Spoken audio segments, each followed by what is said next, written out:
Hi, this is Christine for Trinity Stamps. Today I'm going to make this slimline card.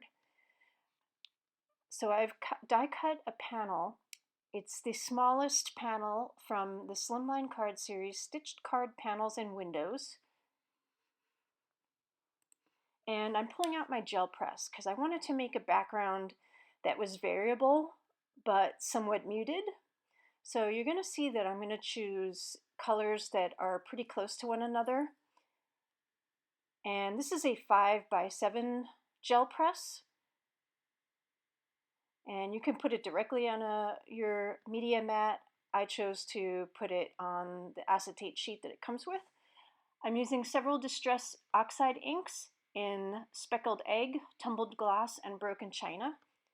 So I tend to put the lightest colors first, and then I just put in little splotches of the darkest color. And you can do it however you want. I just love the varied look that it gives.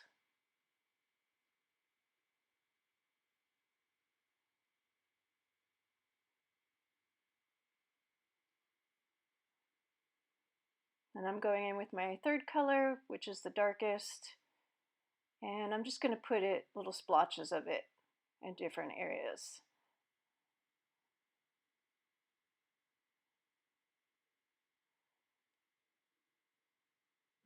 And at this point, you just use your brayer and go back and forth. Not too much, because then it really becomes a solid color as opposed to having variable hues.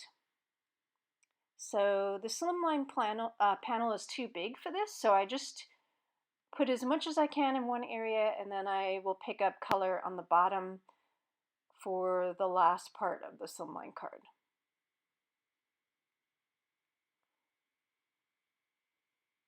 So I'm trying to see here, add where the last bit where I need color, and unfortunately you'll see in the corner that there wasn't a whole lot of color there. I couldn't tell that, so I'm going to add some more color in that corner and then kind of use up the rest of the color that's on the ink press.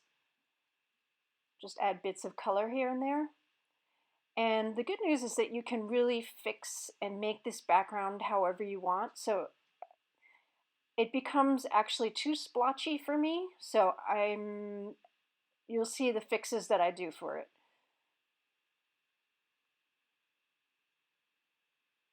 So here it is. It's too splotchy for me. I really want a little more uniform color. So first I tried adding what was left on the brayer, and that made it a bit more uniform. And then I decided to use white pigment ink. And I have a special brush that I only reserved for that ink. And so I'm going to put down a lot of white pigment ink, and it's going to make it more muted and the way I like it. So then I was happy with the final product. And that's the great thing. You can really, create it to your satisfaction and just keep adding color on top until you're happy with how it looks. So I'm going to add quite a bit of pigment ink here to make it muted, but still so it has its variability and creates interest on the card.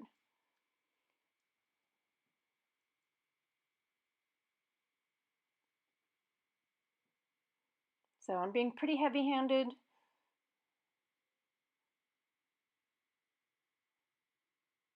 And then you definitely have to set that on the side to dry.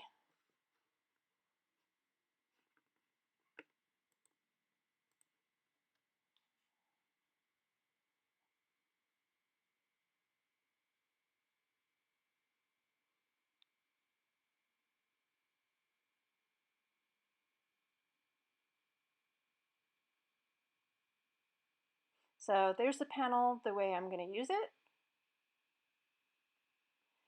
And now I've die cut using the Bunch of Balloons standalone die set, the smallest balloon size. So it's a bunch of different dies that are all shaped like balloons. And so I want to show you first, you actually can use alcohol ink to color these to your satisfaction.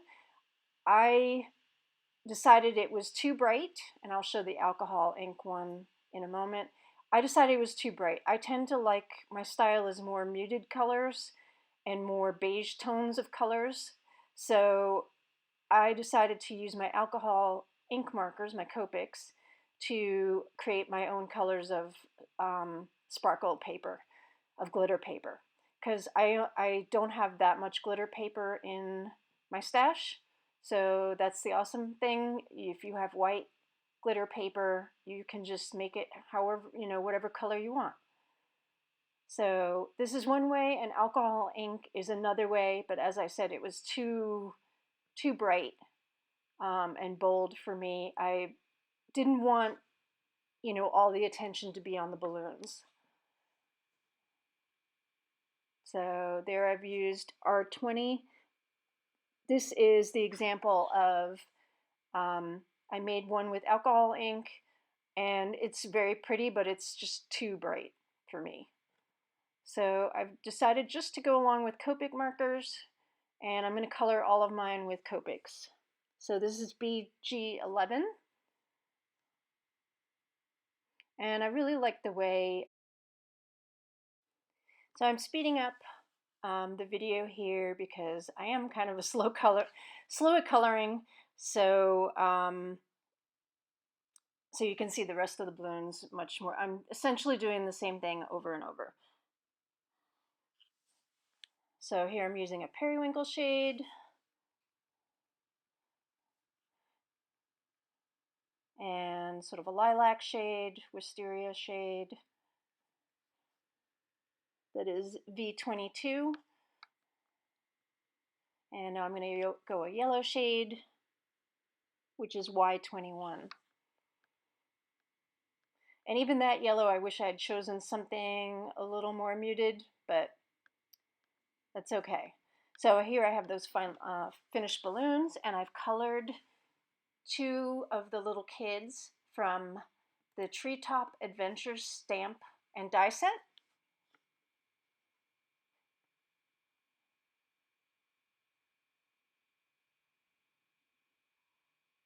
And I've cut a cloud piece from the Rainbow Builder, Slimline series Rainbow Builder die set, as well as some grass. And I usually tape my cards shut to keep them straight, to make it easier to glue everything on.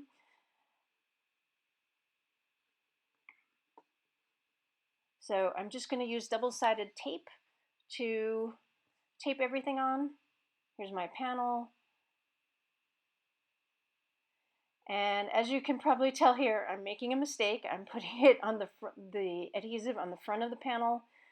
I'm able to fix it, as you'll see in a moment, but this is what I should have been doing, turning it over, and I just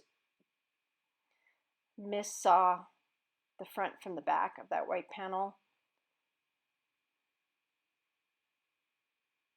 And I like my cards to have a finished, stitched feel to them. So the clouds are actually larger than I need, as well as the grass. And I'm going to show you what to do to fix that, so it all has a clean stitched feel to it. So I'm going to notice in a moment that I made a mistake.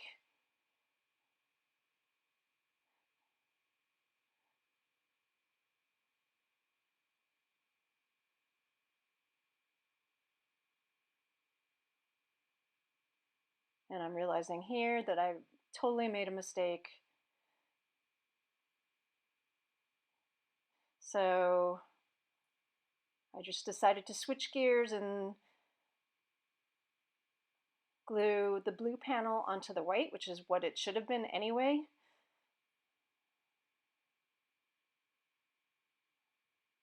And by the way, this is all Nina 110-pound cardstock. That's my cardstock of choice for pretty much anything I use. I really like it to be solid and sturdy. So pretty much any card I make will be using that.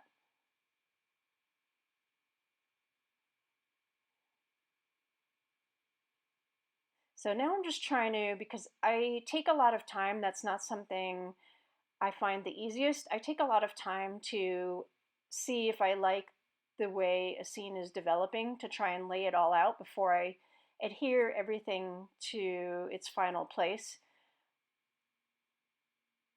So I'm just seeing if there's enough room for everything. So I'm just sort of laying everything down, and as you'll be able to tell at the end, it's completely different than how I had it. But I'm just trying to make sure there's enough room, mostly trying to see how much I should cut off of the grass and how much I should cut off of the clouds. So I'm just getting a sense of, can everything fit in there, and does it, look decent? So I'm okay with that, and the final version will look, I will slant the balloons a little bit more. So now I'm going to tape everything down. And I have to say, I do really love this tape. I've used the purple tape forever, but sometimes, depending on the type of cardstock you use, for example, the green grass, it will actually adhere too much and pull off some of the cardstock, the top layer of the cardstock. So it's just really not the best. But this pink tape really works, is really ideal.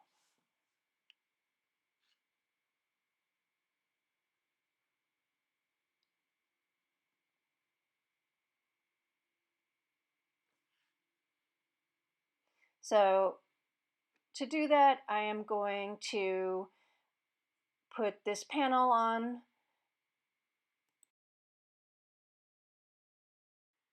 put the largest panel on, and run it through my die cut machine. And then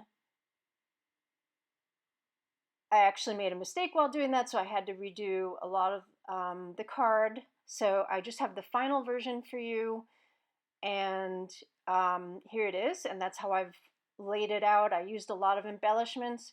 I hope you enjoyed watching. I hope you'll try a gel press. It's just so much fun, and that you'll make your own glitter cardstock, because it really is easy, and you can make it to the tones of colors that you want. So thank you for watching.